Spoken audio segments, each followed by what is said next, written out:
Hello and good day po sa ating lahat. Yes, pasokan na po. Excited na po ang kagawaran, ang Department of Education, ang mga teacher, ang mga estudyante para sa new normal phase na ating pong gagamitin para sa ating school year 2020-2021. Dahil blended ang learning, online at modular po, tuturo ko po sa inyo kung paano gamitin ang module.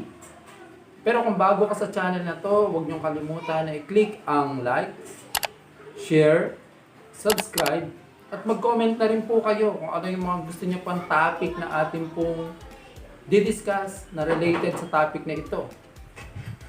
Or baka meron kayong mga added suggestion, added information para mas lalong mapaganda yung video na to.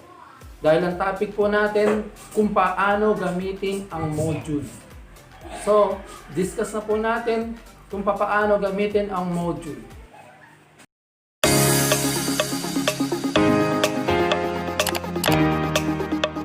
Ito po ngayon yung ating module, makikita po natin. Importante po na matukoy kung ano talaga, kung ano yung subject niya, anong grade level. At syempre para to sa first grading, napakaganda po ng design ng ating po module. So science 4, ito po yung ating ide-demo. Kung paano to gamitin at paano to magagamit ng maayos para maintindihan ng bata kapag ang magulang ang mag-guide sa kanila. So buklatin na po natin. Kita po muli natin yung introductory page. At syempre po, yung Republic Act 8293, Section 176, yung copyright issue ng Government of the Philippines, at yung editor's note. So jump na po tayo para sa unang topic. Makikita po natin, una sa lahat, makikita natin yung title page or unit title lesson for the specific topic. Yan po ang topic niya, special properties of matter lesson, and unit number 1. Nandiyan po yung lesson, babasahin po ng parents para sa bata, i-guide niya. Ganun din ang teacher. Sa bandang baba, science to, meron po yung mga picture para mas ma-visualize ng mga bata kung anong pinag-aaralan. At naka-identify naman po yan kung anong figure. At syempre po, page number. Importante po alam ng bata kung saan siya naghahanap. So guided po siya dahil may page number. Sa bandang kabila po ay continuation ng discussion. Pagkatapos po ng discussion ay meron po siyang mga elaboration para mas maintindihan ng bata yung topic. At meron din po yan syempre mga explanation para ma-expound yung idea. At page number sa bandang ilalim po. Ito po yung continuation ng topic. Malinaw po yung mga font niya, malalaki. Ibig sabihin madali mabasa. Pwede pa ulit-ulit na mabasa at maiintindihan na maayos. Pagkatapos po ng mga discussion, ay meron pong learning task. Yan, ang learning task number 1. Nandun din po ang instruction niya. At since sa science yan, meron po siyang mga materials. Step-by-step procedure kung paano gagawin ng bata. At pagkatapos po nun, ay meron na siyang activity na sasagutan naman ng bata. So guided po ang bata dahil nandyan din po ang page indicator number at paano siya sasagutan. At kumpleto po ang mga directions dyan. So, meron po siyang ilang mga learning tasks. Ayan po. At may mga table po yan para mas organize ang pagkatuto ng bata. Kaya hindi may mga additional added situation para mas ma-figure out ng bata yung lesson.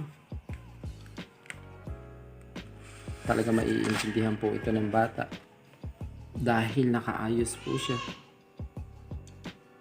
Learning task, kaya itong module ay malaking bagay po para sa ikatututo ng bata.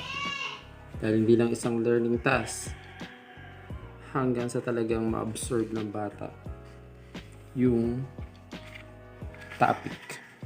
Tapos po yan, another lesson. At may mga poem para mas ma-relate ng bata or integration po yun. Ayan, may mga illustration gamit ang mga photos, picture, and of course, meron siya mga page number para guided ang bata. Naiintindihan po at mag-e-enjoy ang bata rito sa pag-aaral niya. Ayan. So, may mga notes na ako nilagay dyan paano gagawin at i-deliver. At pagkatapos po may mga learning tasks, may mga chart, at may mga table na pupunuan ng bata. So, ganyan po ang gagawin. Kukumpletuhin yung mga learning task. Sasagutan po yan. Basahin mabuti para masagutan bago mag-proceed po sa panibagong lesson. So, yan po, paulit-ulit siya dyan para mas makita ng bata kung paano ito. Mga font ay malilinaw. Mga photos ay maayos, organized. Page number. Lesson niya. Discussion. Explanation. At mga illustration ay kumpleto po. Kasama na po ang mga learning tasks na sasagutan ng bata. So, guided po yung bata paggamit tong module. Pati po experiment niya, materials, step-by-step procedure ay malinaw po ng mga nakasulat para hindi nalilito yung bata at ma-perform niya na maayos yung experiment. Dahil ito ay science nga. Pero sa lahat ng mga subject po ay ganyan po kalilinaw. So yan po yung mga learning tasks. Hanggang sa mag-move on yung mga lesson natin. Yan, kumpleto po yan. Malalaman naman po ng bata kung paano yung gagamitin dahil meron naman silang mga online inquiry and follow-up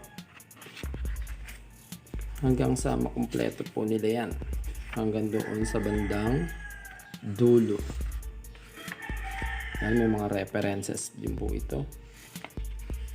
At papansinin niyo po, maliit lang siya, konti lang, para lang siyang booklet pero compact at maayos po ang pagkakagawa.